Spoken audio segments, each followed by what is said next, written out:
अमित साहेब ठाकरेचा। नाशिक महानगरपालिकेच्या city link बस सेवाच्या कर्मचाऱ्यांनी आज पुन्हा एकदा संप पुकारलेला आहे। दर 8 ते 10 दिवसांमध्ये कधी चालक संप पुकारतात तर कधी वाहक संप पुकारतात। मनसेने या आंदोलनाला पाठिंबा दिलाय। मनसेचे जिल्हा प्रमुख आपल्या सोबत आहेत। संप पुकारलेला आहे, नाशिककर वेठीस झाले आहेत। दर 8-8 दिवसांनी संप होतोय। खरं तर आम्ही ह्या संपाच्या संपूर्णतः न होण्याच्या कडे आमचा महाराष्ट्र नवनिर्माण सेनेचा कल होता, कारण की ही आपली अत्यावश्यक सेवा आहे। परंतु ज्यावेळेस कंपनी प्रशासनाकडनं किंवा कॉन्ट्रॅक्टर लोक यांच्याकडनं ज्यावेळेस आम्हाला सांगण्यात आलं की आम्ही या सर्व प्रश्नावर तोडगा काढू, या कर्मचाऱ्यांचे पगार वाढवून देऊ, तसं 8 दिवसाची मुदत मागितली होती। आम्ही त्यांना 15 दिवसाची मुदत मागितली। 15 दिवस संपल्यानंतर पुन्हा त्यांनी 8 दिवसाची मुदत मागितली। आम्ही पुन्हा त्यांना 15 दिवसाची मुदत मागितली।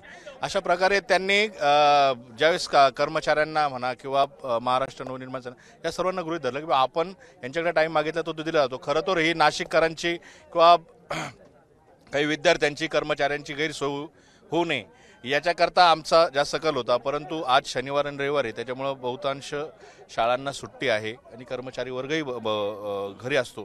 त्याच्यामुळे शनिवार रविवार असं बघून आम्ही कोणाची गैरसोय होऊ नये याच्याकरता आमचं लक्ष होतं। मागण्या काय, पण संप कसे? खरं तर ज्यावेळेस हे कॉन्ट्रॅक्ट नाशिकमध्ये आलं त्यावेळेस महानगरपालिकेकडनं 65 रुपये किलोमीटर प्रति किलोमीटर त्यांच्याकडनं महानगरपालिका कॉन्ट्रॅक्टरांना पैसे देत होती।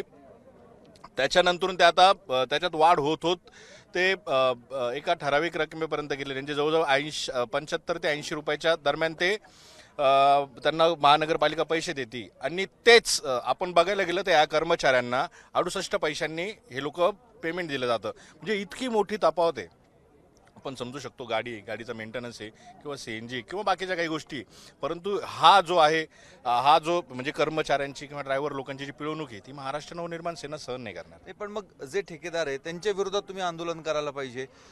मागचा एक वाहकांचा ठेकेदार बदललेला आहे, कारण काय, प्रॉब्लेम कुठे आहे?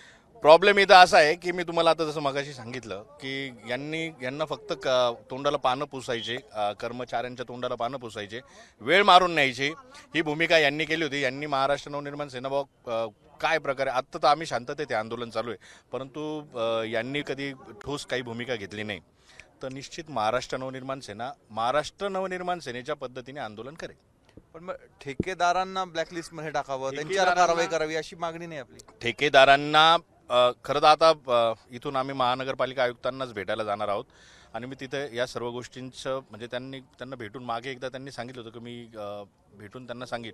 आता 2 दिवसापूर्वी त्यांनी महानगरपालिका आयुक्तांनी त्यांना काहीतरी सांगितलं की तुम्ही पेमेंट वाढवून द्या, परंतु त्यांना कुठल्याही कामगार संघटनेशी बोलणं गरजेचं नाही वाटलं, म्हणून कामगारांची जी काही पत आहे ती दाखवून दिली। आता किती दिवस राहणार बंद? जोपर्यंत कामगारांचं पेमेंट वाढत नाही तोपर्यंत। काय अपेक्षित कितीपर्यंत आहे? आम्ही त्यांना एक 12,000 रुपयापर्यंतचा प्रस्ताव दिलेला आहे आणि त्याच्यात त्यांना 13,000 रुपये पगार आहे, परंतु डबल ड्युटी आणि बाकीच्या काही गोष्टी या सर्व आपण धरल्या तर तो पगार तरी तुटपून जाजे। 13,000 रुपये जरी म्हटलं तरी त्यांना घर किंवा भरपूर लांबून यायला लागतं। तर त्या पद्धतीने आम्ही करतो। कर्मचाऱ्यांची वेतनवाढ झाली पाहिजे या मागणीसाठी हा संप पुकारण्यात आलेला आहे। महापालिका आयुक्तांनी 8 दिवसापूर्वी सांगितलेलं होतं की आता पुन्हा एकदा बसचा संप होणार नाही, मात्र पुन्हा एकदा बसचा संप झालेला आहे। नाशिककर वेठीस झाले आहेत। कॅमेरामॅन मयूर किरण कटारेचा मुकुल कुलकर्णी, ABP माझा, नाशिक। ABP माझा, उघडा डोळे बघा नीट।